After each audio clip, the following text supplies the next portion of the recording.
ಮೌನವಾಗಿ ಇದ್ದು ಬಿಡು. ಯಾಕಂದ್ರೆ ಮಾತಿನಿಂದಲೇ ನೋವು ಜಾಸ್ತಿ. ಒಬ್ಬ ಮಹಿಳೆಯು ತುಂಬಿದ ಕೊಡವನ್ನು ತಲೆ ಮೇಲೆ ಎತ್ತಿಕೊಳ್ಳಲು ಕಷ್ಟಪಡ್ತಿದ್ಲು. ಆಗ ಕೃಷ್ಣನನ್ನ ಕರೆದ್ಲು. ಆದ್ರೆ ಕೇಳಿಯೂ ಕೇಳದಂತೆ ಹೊರಟು ಹೋದನು. ಹೇಗೋ ಮಹಿಳೆ ಅದನ್ನ ಎತ್ತಿಕೊಂಡು ಮನೆಗೆ ಹೋದಾಗ ಆಕೆಗಿಂತ ಮುಂಚೆ ಕೃಷ್ಣ ಅಲ್ಲಿ ಹಾಜರಿದ್ದ ಮತ್ತು ಆ ಕೊಡವನ್ನ ಇಳಿಸಲು ತಾನಾಗಿ ಮುಂದೆ ಬಂದ. ಆ ಮಹಿಳೆಯು ಅವನನ್ನ ಕುರಿತು, ಆಗ ಕರೆದ್ರೂ ಬರಲಿಲ್ಲ, ಈಗ ಕರೆಯದೇ ಸಹಾಯ ಮಾಡ್ತಿರುವೆ, ಇದು ಅರ್ಥವಾಗಲಿಲ್ಲ ಎಂದಳು. ಆಗ ಕೃಷ್ಣ ಹೇಳಿದ, ನನ್ನ ಕೆಲಸ ಭಾರ ಹೊರಿಸುವುದಲ್ಲ, ಬದಲಿಗೆ ಭಾರ ಇಳಿಸುವುದು. ಹೆಣ್ಣನ್ನು ನಿಂದಿಸಿ ದೇವರನ್ನು ಪೂಜಿಸಿದರೇನು ಬಂತು ಫಲ? ಎಂದೆಂದಿಗೂ ದೇವರು ಕೊಡಲಾರನು ನಿಮಗೆ ಯಾವುದೇ ವರ.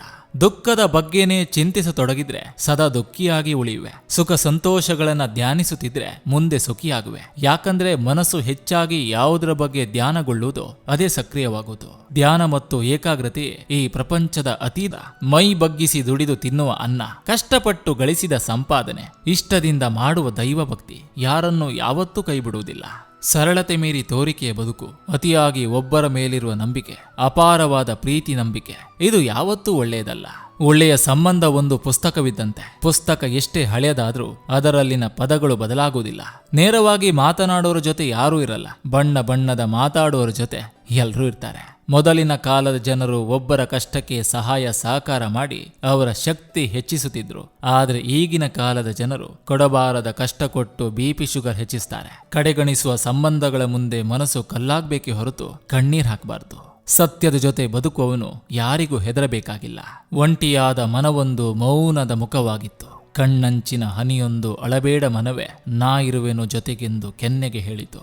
ಇಟ್ಟಿಗೆ ಸಿಮೆಂಟ್ಗಳಿಂದ ಕಟ್ಟಿದ ಮನೆಯಿಂದ ನೆಮ್ಮದಿ ಸಿಗುವುದಿಲ್ಲ. ಮನೆಯೊಳಗಿನ ಮನಸ್ಸುಗಳು ಸರಿಯಿದ್ರೆ ನೆಮ್ಮದಿ ಸಿಗ್ತದೆ. ನಿರಂತರವಾಗಿ ಒಳ್ಳೆಯ ಕೆಲಸವನ್ನ ಮಾಡುತ್ತಲೇ ಇರಿ. ಕೆಲವರು ನಿಮ್ಮನ್ನ ಗೌರವಿಸ್ತಾರೆ ಅಥವಾ ಅವಮಾನಿಸ್ತಾರೆ, ಆದರೆ ದೇವರು ಖಂಡಿತ ನಿಮ್ಮನ್ನು ಗೌರವಿಸ್ತಾನೆ. ಕ್ಷಮೆ ಕೇಳಿ ಸಣ್ಣವನಾಗು, ಕ್ಷಮಿಸಿ ದೊಡ್ಡವನಾಗು. ನಮ್ಮ ಪಾಡಿಗೆ ನಾವಿದ್ದಷ್ಟು ನೆಮ್ಮದಿ ಜಾಸ್ತಿ, ನಮ್ಮವರು ಅಂತ ಹಿಂದೆ ಹೋದಷ್ಟು ನೋವು ಜಾಸ್ತಿ. ಮಳೆ ಹನಿ ಸಣ್ಣದಿರ್ಬೋದು, ಅದು ಬಿಡದೆ ಸುರಿದ್ರೆ ದೊಡ್ಡ ದೊಡ್ಡ ನದಿಗಳೇ ಉಕ್ಕಿ ಹರಿಯುತ್ತವೆ. ಪ್ರಯತ್ನ ಸಣ್ಣದಾದ್ರೂ ಪರವಾಗಿಲ್ಲ, ನಿರಂತರವಾಗಿದ್ರೆ ದೊಡ್ಡ ಸಾಧನೆ ಮಾಡಲು ಸಾಧ್ಯವಿದೆ.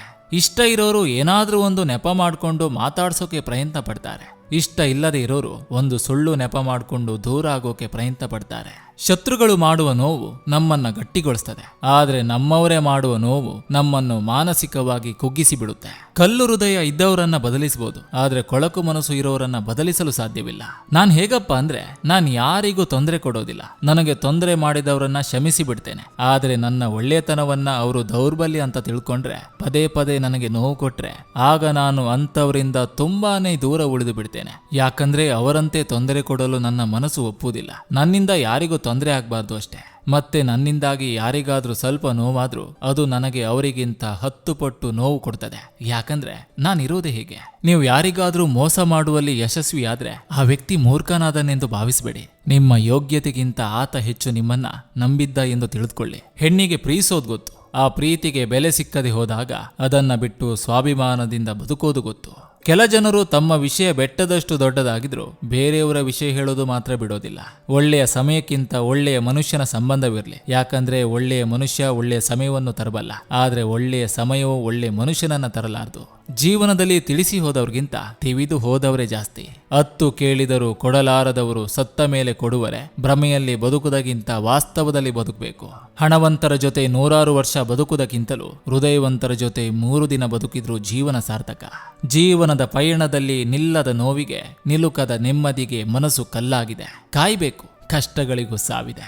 ನಾಳೆ ಎನ್ನುವ ಪುಟದಲ್ಲಿ ನನಗಾಗಿ ಏನೋ ಒಳ್ಳೆಯದೇ ಬರೆದಿರ್ಬೋದು ಎಂಬ ನಿರೀಕ್ಷೆಯೊಂದಿಗೆ ಪುಟ ತಿರುವಿ ಮುಂದೆ ಸಾಗುವುದೇ ಜೀವನ. ನಿರೀಕ್ಷೆಯಂತೆ ಒಳ್ಳೆಯದು ಸಿಕ್ಕರೂ ಸಿಗದಿದ್ರೂ ಸಾಗುವುದೇ ಆ ಪುಸ್ತಕದ ನಿಯಮ. ಇಷ್ಟಗಳು ಬದಲಾಗ್ತಾ ಇರುತ್ತೆ, ಆದ್ರೆ ಪ್ರೀತಿ ಬದಲಾಗಬಾರ್ದು. ಮಾತುಗಳು ಬದಲಾಗ್ತಾ ಇರುತ್ತೆ, ಆದ್ರೆ ಕೊಟ್ಟ ಮಾತನ್ನ ಮರಿಬಾರ್ದು. ಮಣ್ಣಲ್ಲಿ ಮಣ್ಣಾಗೂ ಪರವಾಗಿಲ್ಲ, ಆದ್ರೆ ಕೆಟ್ಟವರಲ್ಲಿ ನೀನು ಒಬ್ಬನಾಗ್ಬೇಡ.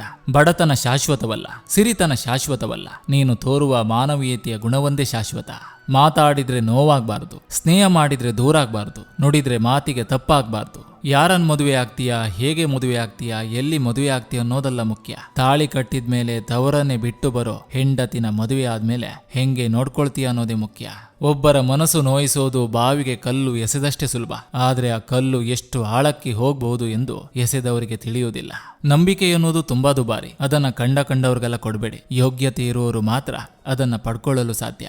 ಗೆದ್ದವರ ಮುಂದೆ ಚಪ್ಪಾಳೆ ತೊಟ್ಟು ಸ್ವಲ್ಪ ದಿನದಲ್ಲೇ ನಿನ್ನ ಮರೆತು ಬಿಡ್ತಾರೆ. ಅದೇ ಸೋತವನಿಗೆ ಆತ್ಮವಿಶ್ವಾಸ ತುಂಬು, ಸಾಯೋವರೆಗೂ ನೆನಪಿಸ್ಕೊಳ್ತಾನೆ. ಒಂದು ಕ್ಷಣ ಇದ್ದ ಖುಷಿ ಇನ್ನೊಂದು ಕ್ಷಣ ಇರಲ್ಲ. ಇದು ನಮ್ ಜೀವನ. ನೋಯಿಸಿದವರನ್ನ ಕ್ಷಮಿಸ್ಬಿಡಿ, ಅವರ ಸಂತೋಷಕ್ಕಾಗಿ ಖಂಡಿತ ಅಲ್ಲ, ನಿಮ್ಮ ನೆಮ್ಮದಿಗಾಗಿ. ಒಂದಿನ ಎಲ್ಲ ಸರಿ ಹೋಗುತ್ತೆ ಅಂತ ಅಂದುಕೊಂಡು ಪ್ರತಿದಿನ ಬದುಕುವುದೇ ಜೀವನ. ಹೂವಿನಿಂದ ಕಿತ್ತು ತಂದ ಮಕರಂದದಿಂದ ಮಾಡಿದ ಜೇನು ಹುಳಗಳಿಗೆ ದಕ್ಕುವುದಿಲ್ಲ ಎಂದಾದ್ಮೇಲೆ ಪರರ ಬಳಿ ಕಿತ್ತು ಮಾಡಿದ ಸಂಪತ್ತು ಉಳಿಯುವುದಾ? ಕಿತ್ತು ತಂದದ್ದು ಹೊತ್ತು ಮುಳುಗುವವರೆಗೆ ಮಾತ್ರ, ದುಡಿದು ತಿನ್ನುವುದು ಜೀವ ಇರುವವರೆಗೆ. ನೀವು ಇನ್ನೊಬ್ಬರ ದುಃಖಕ್ಕೆ ಕಾರಣರಾದ್ರೆ ಜೀವನ ಪರ್ಯಂತ ಅದು ನಿಮ್ಮನ್ನ ಕಾಡ್ತದೆ. ಆದ್ರೆ ಇನ್ನೊಬ್ಬರ ಸಂತೋಷಕ್ಕೆ ಕಾರಣರಾದ್ರೆ ನಿಮ್ಮ ಜೀವನವು ಸಂತೋಷದಿಂದ ಕೂಡಿರ್ತದೆ. ನೀವು ಏನನ್ನ ಕೊಡುವೆ ಅದನ್ನೇ ಮರಳಿ ಪಡಿತೀರಾ. ನೀನು ಯೋಚನೆ ಮಾಡದೆ ಹೇಳುವ ಒಂದೊಂದು ಮಾತು ನಿನ್ನನ್ನು ಒಂದೊಂದು ನಿಮಿಷವೂ ಯೋಚನೆ ಮಾಡಿಸುತ್ತೆ. ಶತ್ರುವಿನ ಅಪಪ್ರಚಾರಕ್ಕೆ ಕೋಪಗಿಂತ ನಗುವೇ ಉತ್ತಮ ಉತ್ತರ. ಯಾಕಂದ್ರೆ ನಗುವಿನ ಉರಿಗೆ ಶತ್ರು ಉರಿದು ಉದುರಿ ಬಿದ್ದು ಹೋಗ್ತಾನೆ.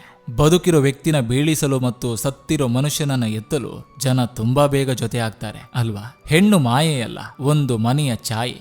ಗಡಿಯಾರ ಕೆಟ್ಟು ಹೋಯ್ತು ಅಂದ ಮಾತ್ರಕ್ಕೆ ಸಮಯ ನಿಂತು ಹೋಗುತ್ತಾ? ಹಾಗೆ ಜೀವನದಲ್ಲಿ ಜೊತೆ ಯಾರೇ ಇರ್ಲಿ ಬಿಡ್ಲಿ, ಜೀವನ ಮಾತ್ರ ಸಾಗ್ತಾನೆ ಇರುತ್ತೆ. ಮಾಡುವ ಕೆಲಸ, ಆಡುವ ಮಾತು ಮನೆ ಮನಸ್ಸು ಸುಡುವಂತಿರಬಾರ್ದು. ನಿಧಾನವಾಗಿ ಬೆಳೆಯೋರನ್ನ ನೋಡಿ ನಗ್ಬೇಡಿ. ಯಾಕಂದ್ರೆ ಓಡುವ ಮೊಲಕ್ಕಿಂತ ನಡೆದಾಡುವ ಆಮೆಗೆ ಆಯಸ್ಸು ಜಾಸ್ತಿ. ಒಮ್ಮೆ ಅಜ್ಜಿಯೊಬ್ಬಳು ಒಂದು ಮನೆಯ ಮುಂದೆ ಭಿಕ್ಷೆ ಬೇಡುತ್ತಿದ್ದಳು. ಒಳಗಿಂದ ಗರ್ಭಿಣಿಯೊಬ್ಬಳು ಅಜ್ಜಿಗೆ ಅನ್ನ ತಂದು ಕೊಟ್ಟಳು. ಅಜ್ಜಿ ಅವಳಿಗೆ ಎಷ್ಟು ತಿಂಗಳಮ್ಮ? ಮೊದಲ ಹೆರಿಗೆಯು ಎಂದು ಕೇಳಿದಾಗ, ಹೌದು ಅಜ್ಜಿ, 6 ತಿಂಗಳು ಎಂದು ಗರ್ಭಿಣಿ ಉತ್ತರಿಸಿದ್ಲು. ಹೌದಾ, ಒಳ್ಳೇದಾಗ್ಲಮ್ಮ, ಹೆದರಬೇಡ, ನೋವೇನೂ ಆಗೋದಿಲ್ಲ. ಮಕ್ಕಳಿದ್ದು ಭಿಕ್ಷೆ ಬೇಡಿ ಅನ್ನ ಉಣ್ಣುವಾಗ ಆಗುವಷ್ಟು ನೋವು ಹೆರುವಾಗ ಖಂಡಿತ ಆಗೋದಿಲ್ಲ ಎನ್ನುತ್ತಾ ಅಜ್ಜಿ ಮುಂದೆ ಸಾಗಿದ್ಲು. ನಿನ್ನ ನೀನು ತಿಳಿಯಬೇಕಂದ್ರೆ ಸಹಾಯ ಮಾಡಿ ನೋಡು. ನಿನ್ನವರನ್ನ ನೀನು ಅರಿಯಬೇಕಂದ್ರೆ ಒಮ್ಮೆ ಸಹಾಯ ಕೇಳಿ ನೋಡು. ಕೊಟ್ಟದನ್ನು ನೆನೆಯದೆ ಮತ್ತು ಪಡೆದದ್ದನ್ನು ಮರೆಯದೆ ಇರುವವರೇ ಜಗತ್ತಿನಲ್ಲಿ ಧನ್ಯರು. ಎಲ್ಲವನ್ನು ಸಹಿಸುವ ಶಕ್ತಿ ಎಲ್ಲರಲ್ಲೂ ಇರಲ್ಲ. ಎಲ್ಲವನ್ನು ಸಹಿಸಿ ನಿಂತವರನ್ನು ಯಾರೂ ಸೋಲಿಸಲು ಆಗಲ್ಲ. ನಗುವ ಮುಖ ಹಾಗೂ ನಗುವ ಮನಸ್ಸು ಜೀವನದ ನಿಜವಾದ ಸಂಪತ್ತು. ಬಾಯಾರಿಕೆ ಆದಾಗ ಬಾವಿಗೆ ಹಾರಿ ನೀರು ಕುಡಿಯೋದಿಲ್ಲ, ಕೊಡಪಾನ ಹುಡುಕ್ತೇವೆ. ಹಾಗೆ ಸಮಸ್ಯೆ ಎದುರಾದಾಗ ಸಾಯುವುದಲ್ಲ, ಪರಿಹಾರ ಹುಡ್ಕೊಳ್ಬೇಕು. ಖಾಲಿ ಜೇಬು, ಹಸಿದ ಹೊಟ್ಟೆ, ಒಡೆದ ಹೃದಯ ಜೀವನದಲ್ಲಿ ಒಳ್ಳೆ ಪಾಠ ಕಲಿಸ್ತದೆ. ಚಿಂತೆ ಬಿಡಿ, ಮರೆಯಾದ ನಗು ಮರಳಿ ಬರ್ತದೆ. ಜೋರಾಗಿ ಕಿರುಚಿದ್ರೆ ಗೆದ್ದಂತೆ ಅಲ್ಲ, ಮೌನವಾಗಿದ್ರೆ ಸೋತಂತೆ ಅಲ್ಲ. ಸಮಯಕ್ಕೆ ಸರಿಯಾಗಿ ನಡೆದುಕೊಳ್ಳುವುದು ಮನುಷ್ಯನ ಶ್ರೇಷ್ಠ ಗುಣ. ಜೀವನ ಅಂದ್ರೆ ಹೇಗಿರ್ಬೇಕು ನೋಡಿ. ದುಃಖದಲ್ಲಿದ್ದಾಗ ಕರೆಯದೆ ಹೋಗ್ಬೇಕು, ಸಂತೋಷಕ್ಕೆ ಕರೆದ್ರೆ ಮಾತ್ರ ಹೋಗ್ಬೇಕು, ಕಷ್ಟಕ್ಕೆ ಕೇಳದೆ ಹೋಗ್ಬೇಕು, ಇಷ್ಟಕ್ಕೆ ಕೇಳಿದ್ರಷ್ಟೇ ಕೊಡಬೇಕು. ಇದೆ ಎಂದು ತೋರಿಸಬಾರದು, ಇಲ್ಲವೆಂದು ಸಾರ್ಲುಬಾರದು. ಇದ್ದು ಇಲ್ಲದಂತೆ ಇರಬೇಕು, ಸತ್ತರು ಬದುಕಿದಂತಿರಬೇಕು.